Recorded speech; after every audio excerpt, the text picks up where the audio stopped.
বড় বড় লোহার সিন্দুক খুলে বের করে আনা হয় কারি কারি টাকা। বস্তায় ভরে নেওয়া হয় মসজিদের দ্বিতীয় তলায়। সেখানে মেঝেতে শুরু হয় গণনা। প্রতি ৩ মাস পর পর এমন দৃশ্য দেখা যায় কিশোরগঞ্জের ঐতিহাসিক পাগলা মসজিদে।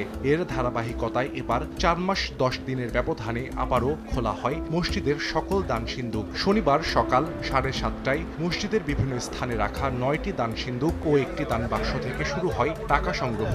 এ সময় উপস্থিত ছিলেন জেলা প্রশাসক, পুলিশ সুপার সহ প্রশাসনের ঊর্ধ্বতন কর্মকর্তারা।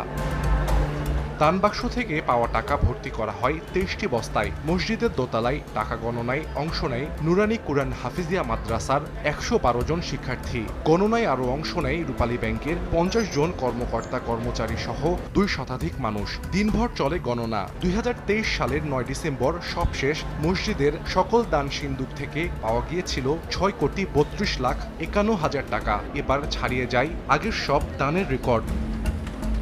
দানের টাকা ব্যাংকে রাখা হয় মসজিদের নামে খোলা একটি অ্যাকাউন্টে। মসজিদ পরিচালনা কমিটি জানায়, দান থেকে পাওয়া টাকা থেকে ১১৫ কোটি টাকা ব্যয়ে নির্মাণের উদ্যোগ নেওয়া হয়েছে বহুতল মসজিদ কমপ্লেক্স। এই মসজিদের অর্থ বাইরে কোথাও অপচয়ের সুযোগ নাই। এখানে প্রতিটি পয়সার হিসাব রয়েছে।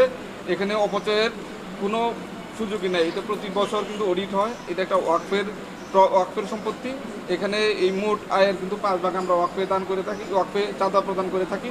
আর যে লভ্যাংশ যেগুলো ব্যাংক থেকে আসে, সেই লভ্যাংশগুলো আমাদের মসজিদ সরাসরি গ্রহণ করে না, সেগুলো এই অঞ্চলের মানুষেরই চিকিৎসা খাতে ব্যয় করা হয়। জনশ্রুতি আছে শহরের হারুয়া ও রাখোয়াইল এলাকার মাঝ দিয়ে প্রবাহিত নরসুন্দা নদীর মধ্যবর্তী স্থানে জেগে ওঠা চরে কোনো এক সময় বাস করত আধ্যাত্মিক এক পাগল সাধক। তার মৃত্যুর পর সেখানে নির্মিত মসজিদটি পরিচিতি পায় পাগলা মসজিদ হিসেবে। এই মসজিদে মানত করলে মনের আশা পূর্ণ হয়, এমন বিশ্বাস থেকে ধর্ম বর্ণ নির্বিশেষে অসংখ্য মানুষ দান করেন এই মসজিদে। বিশেষ করে প্রতি শুক্রবার ঢল নামে হাজার হাজার মানুষের। একটা মানত ছিল খাসি, এজন্য এটা নিয়ে আসছে, এনে দিয়া আমরা চলে যাব। শুনছি এই জায়গায় মানত করলে নাকি মানত অনেক পূরণ হয়।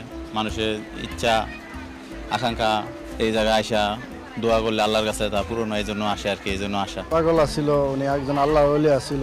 ওনার এখানে আসলে শান্তি লাগে বা মানত করলে মানত পূরণ হয়। শান্তি দিয়ে আমি পেলাম।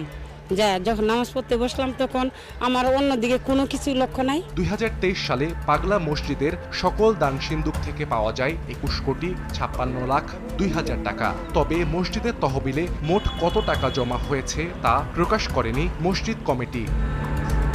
সময় সংবাদ, কিশোরগঞ্জ।